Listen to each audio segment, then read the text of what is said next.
हरिओम। जय श्री कृष्ण। राधे राधे। जय योगेश्वर। बंशीधरम तोत्रधरम नमामि मनोहरम मोहहरम च कृष्णम मालाधरम धर्मधुरम धरं च पार्थस्य सारथ्यकरं च दैवं कर्तव्यदीक्षां च समत्वशिक्षां ज्ञानस्य भिक्षां शरणागतिं च ददाति गीता करुणाद्रभूता कृष्णेन गीता जगतो हिताय। श्रीमद् भगवद गीता जी अध्याय तो खत्म हो गए, अभी अध्याय का रहस्य कहने जा रहे हैं। तो श्रीमद् भगवद गीता जी का रहस्य की चर्चा करेंगे। ये रहस्य श्रीमद् भगवद गीता जी के कर्म और कर्मयोग तथा ज्ञान और ज्ञान योग एक ही चीज नहीं है, एक ही विषय नहीं है। श्रीमद् भगवद गीता जी के अनुसार शास्त्र विहित कर्म ज्ञान निष्ठा और योग निष्ठा दोनों ही दृष्टियों से हो सकते हैं। ज्ञान निष्ठा में भी कर्म का विरोध नहीं है और योग निष्ठा में तो कर्मों का संपादन ही साधन माना जाता है। जैसे छठे अध्याय के तीसरे श्लोक में भगवान कहते हैं, आरुरुक्षुर मुनिर्योगम कर्म कारणमुच्यते योगारूढ़स्य तस्यैव शमः कारणमुच्यते। आरुरुक्षुर मुनिर्योगम कर्म कारणमुच्यते योगारूढ़स्य तस्यैव शमः कारणमुच्यते। कह रहे हैं, for one who is Nifty neophyte in the kitefold, kickfold, sixfold yoga systems, work is said to be the means, and for one who is already cleavated in yoga, seasons of all material activities is said to be the means। तो कहने का भाव यही है कि उनका स्वरूप से त्याग उल्टा बाधक माना गया है। त्याग नहीं करना है किसका? योग का, योग निष्ठा का और ज्ञान योग का। तो ज्ञान योग भी इतना ही महत्वकारक है।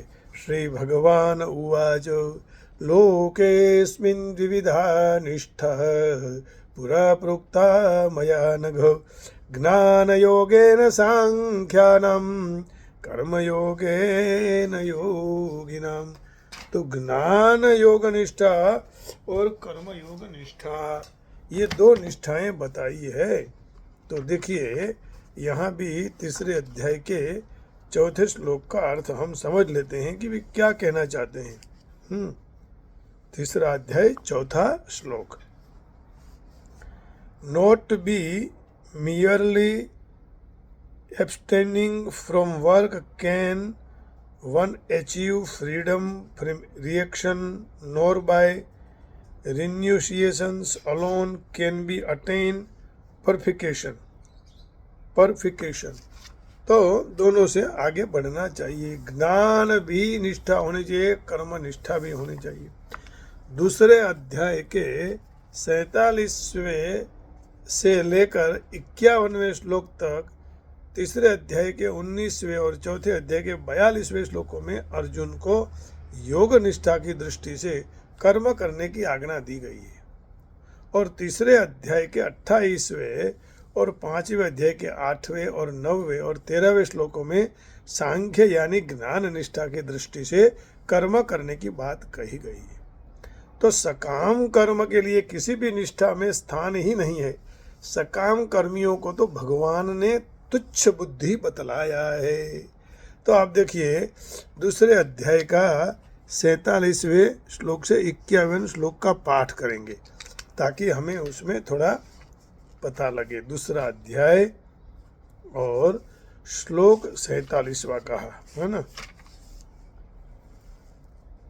कर्मण्येवाधिकारस्ते मा फलेषु कदाचन मा कर्मफलहेतुर्मा ते सङ्गोऽस्त्वकर्मणि योगस्थः कुरु कर्माणि सङ्गं त्यक्त्वा धनञ्जय सिद्धसिद्ध्यो समो भूत्वा समत्वं योगयुज्यते दूरेण ह्यवरं कर्म बुद्धियोगात् धनञ्जय बुद्धौ शरणमन्विच्छ कृपणा फलहेतवः बुद्धियुक्तो जहातीह उभे सुकृत दुष्कृते तस्माद्योगाय युज्यस्व योगः कर्मसु कौशलम् कर्मजं बुद्धियुक्ता हि फलं त्यक्त्वा मनीषिणः जन्मबन्धविनिर्मुक्ताः पदं गच्छन्त्यनामयम्। तो ये दूसरे अध्याय के 47वें, अब तीसरे अध्याय के 19वें, हाँ, तीसरा अध्याय का 19वां श्लोक। तस्मादसक्तः सततं कार्यं कर्म समाचर असक्तो ह्याचरन् कर्म परमाप्नोति पुरुषः। तो माने कर्म करने वाले ही परम पुरुष को प्राप्त करते हैं। हाँ? तो कर्म का बहुत महत्व बताया। चौथे अध्याय के 42वें श्लोक में भी भगवान यही बात कह रहे हैं, दोहरा रहे हैं। तस्मादज्ञान संभूतं हृदस्थं ज्ञानासिनात्मनः छित्त्वैनं संशयं योगम् आतिष्ठोतिष्ठ भारत। तो इन श्लोकों में और तीसरे अध्याय के 28वें श्लोक में भी यही बात भगवान ने कही है। तत्त्ववित्तु महाबाहो गुणकर्म विभागयोः गुणागुणेषु वर्तन्ते इति मत्वा न सज्जते। तीसरे अध्याय के 28वें, 5वें अध्याय के 8वां। अब देखिए 5वें अध्याय के 8वें श्लोक में, नैव किंचित करोमीति युक्तो मन्येत तत्त्ववित् पश्यन् शृण्वन् स्पृशन् जिघ्रन् अश्नन् गच्छन् स्वपन् श्वसन्। अब 5वें अध्याय 9वें और 13वें श्लोक में, अब 9वें में देखिए, प्रलपन् विसृजन् गृह्णन् उन्मिषन् नमिषन्नपि इंद्रियाणि इंद्रियार्थेषु वर्तन्त इति धारयन्। और 13वां श्लोक, सर्वकर्माणि मनसा संन्यस्यास्तेषु कं वशी नवद्वारे पुरे देहि नैव कुर्वन् कारयन्। तो सांख्य, इन सब श्लोकों में सांख्य यानी ज्ञान की निष्ठा की दृष्टि से कर्म करने की बात कही गई है। सकाम कर्म के लिए किसी भी निष्ठा में स्थान नहीं है और सकाम कर्मियों को तो भगवान ने तुच्छ बुद्धि बतलाया है। तो उसकी चर्चा कल लेंगे क्योंकि समय हो चुका है। आइए अब भगवान से प्रार्थना करके भगवान का संकीर्तन करेंगे और भगवान प्रसन्न हो, अपना भी मन प्रसन्न रहे, उस हिसाब से भगवान का कीर्तन बहुत ही आवश्यक है, करना चाहिए। भगवान के कहेंगे कि आपके दरवाजे खोलो तो हमारे जीवन में भक्ति प्राप्त हो।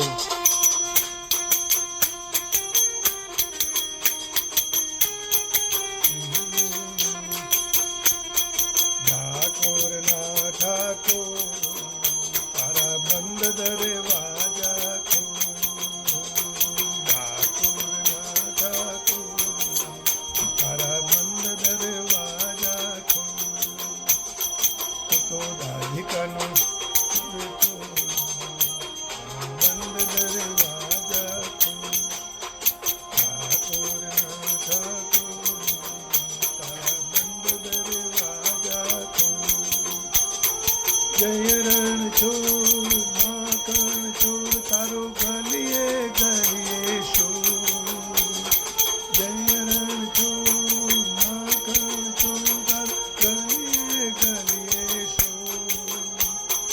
दुनिया नो दातार बनी तो प्रेम बान्यो छे कठोर। ठाकुर ना ठाकुर तारा बंद दरवाजा ठाकुर ना ठाकुर तारा बंद दरवाजा। हरे कृष्णा कृष्ण कृष्ण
કાળ સુજાણો હું આવ્યો તારે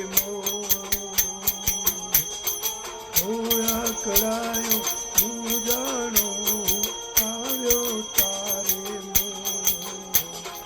દુનિયાનો દાતાર બની તું કેમ બન્યો છે કઠો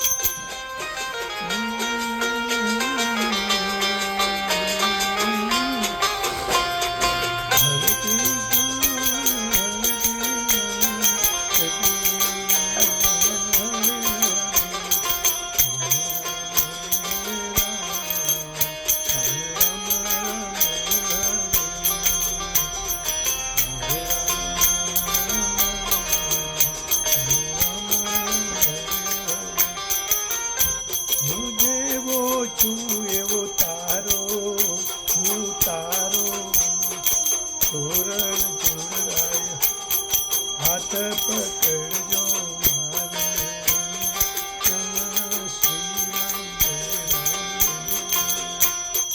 જીવન પર હું નહીં જાઉં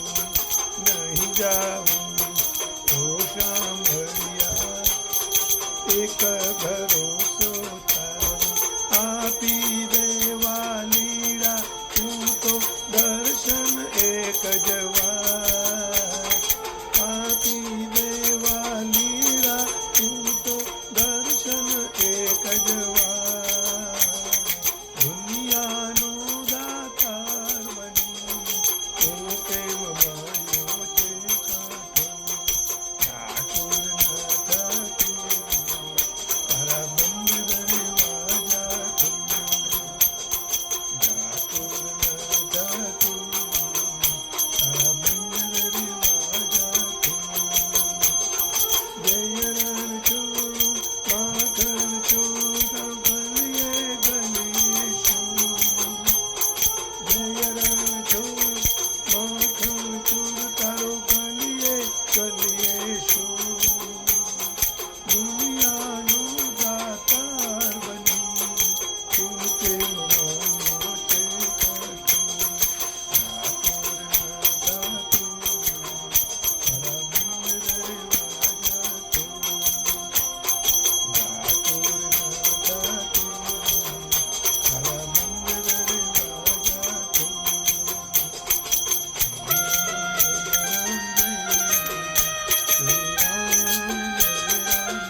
हे डाकुरना ठाकुर तारा दरवाजा खोल।